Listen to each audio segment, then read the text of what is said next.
भारत की कूटनीति से हालात कब बदल जाएं, ये कुछ कहा नहीं जा सकता और भारत के साथ चालाकी करना अजरबैजान को अब काफ़ी महंगा पड़ने वाला है।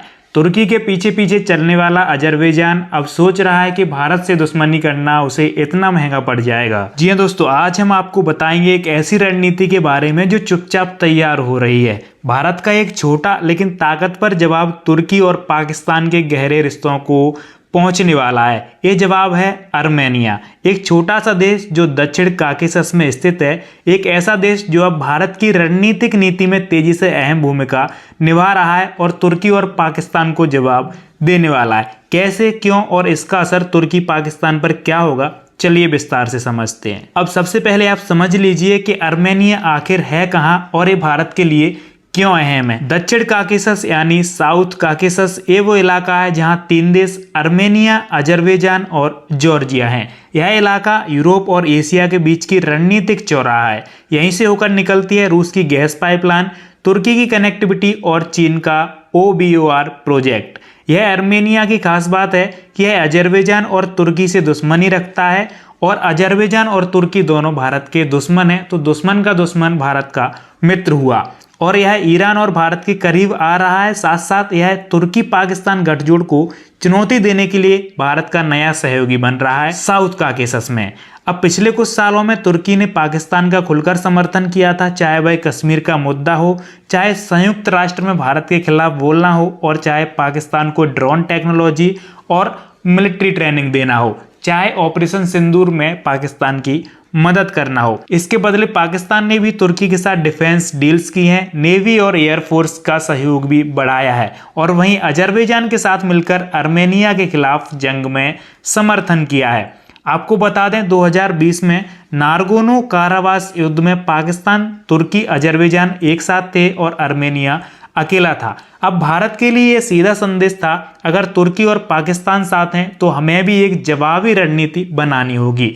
अब भारत ने यहाँ पर आर्मेनिया से किस तरीके से संगठित दोस्ती शुरू की आपको बताते हैं। भारत ने सबसे पहले मौके का फायदा उठाया और वहां पर हथियारों की डील की। भारत ने आर्मेनिया को Pinaka multi barrel rocket launcher, Swati weapon locating radar और आकाश जैसी मिसाइल सिस्टम सप्लाई की।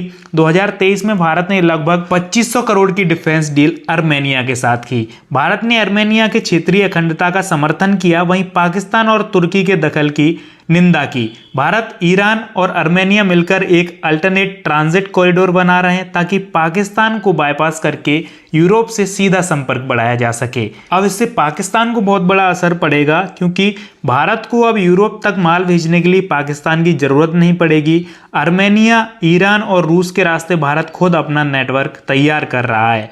तुर्की ने अजरबैजान और पाकिस्तान को ड्रोन बेचे थे, भारत ने आर्मेनिया को रॉकेट सिस्टम, मिसाइल और रडार भी दिए थे। तो इसका जवाब पाकिस्तान को समझ आ रहा होगा कि भारत की कूटनीति आगे धीमे धीमे काम कर रही है। आर्मेनिया के जरिए भारत मध्य एशिया और काकेशस में अपना प्रभाव बढ़ा रहा है। अब ये सब कमाल किसका है? ये सब कमाल है भारत की चुपचाप डिप्लोमेसी का। भारत ने ये सब बिना शोर शराबे के चुपचाप किया है, ना कोई भड़काऊ किसी के प्रति बयान दिया है, ना ही कोई राजनीतिक घमासान। सिर्फ रणनीतिक हथियार सौदे, इंफ्रास्ट्रक्चर प्रोजेक्ट्स और शांत डिप्लोमेसी के तहत भारत धीमे धीमे साउथ काकेशस की ओर बढ़ रहा है। यह है स्मार्ट जियोपॉलिटिक्स, जहां भारत शांति से अपना दायरा बढ़ा रहा है और विरोधियों को बिना सीधे टकराव के चेक कर रहा है। अब आगे क्या होगा, तो आने वाले समय भारत और आर्मेनिया के रिश्ते और भी मजबूत हो सकते हैं। हथियार डील होगी, इंडियन कंपनियां आर्मेनिया में इंफ्रास्ट्रक्चर प्रोजेक्ट्स कर सकती हैं। आर्मेनिया भारत को सेंट्रल एशिया में नई गहराई दे सकता है। वहीं पाकिस्तान और तुर्की को यह समझ आ रहा है कि भारत अब सिर्फ डिफेंसिव नहीं बल्कि प्रोएक्टिव डिप्लोमेसी कर रहा है। ये भारत का शांत लेकिन सटीक जवाब है तुर्की और पाकिस्तान की गहरी दोस्ती का। अब आज का भारत नए तरीके से विश्व में धीमे धीमे अपना स्वामित्व जमाने की कोशिश कर रहा है और भारत की डिप्लोमेटिक जो तरीके हैं वो तो भाई जवाब ही नहीं है उनका। हालांकि अजरबैजान के लिए भी भारत कुछ नई रणनीति तैयार कर रहा है, वो कभी डिस्कस करेंगे आपसे अगले वीडियो में। लेकिन उस वीडियो को देखने के लिए अभी आप हमारे चैनल को सब्सक्राइब जरूर कर लीजिए। अगर आपके मन में कुछ विचार या फिर कोई सुझाव है तो नीचे कमेंट में जरूर बता दीजिए। और अगर आपने वीडियो को लाइक नहीं किया है तो हमारी मेहनत के लिए प्लीज वीडियो को लाइक जरूर कर दीजिए।